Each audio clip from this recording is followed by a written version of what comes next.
گزاری، تو نے عمر کہاں گزاری. ابھی گوا کا ایک ویڈیو بڑا وائرل، کلب میں ناچ ہو رہا تھا، کلب میں ناچ ہو رہا ہے، لڑکی ڈانس کر رہی ہے، لوگ ناچ رہے ہیں، شراب پی رہے ہیں. اچانک گیس کا سلنڈر پھٹا اور آگ لگ گئی اور 12-13 لوگ وہیں پہ زندہ جل گئے.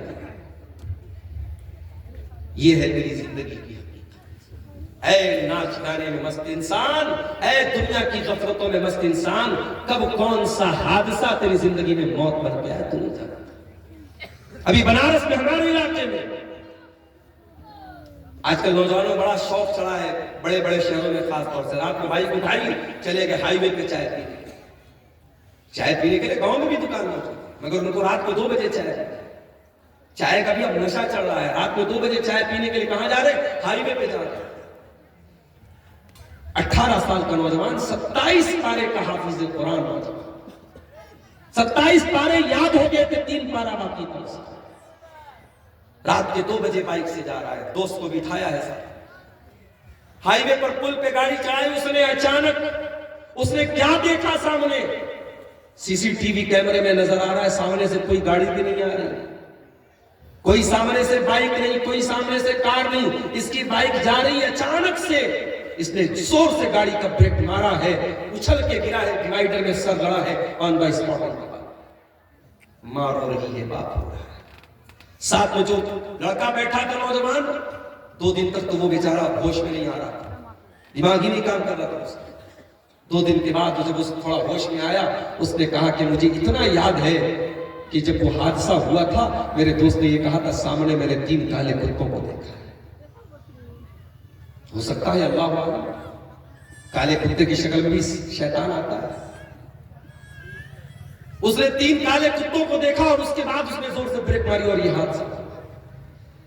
آپ نہیں جانتے کون سا حادثہ آپ کی زندگی میں زندگی کے تار کو توڑ دینے کی خبر لے کے آ جائے گا.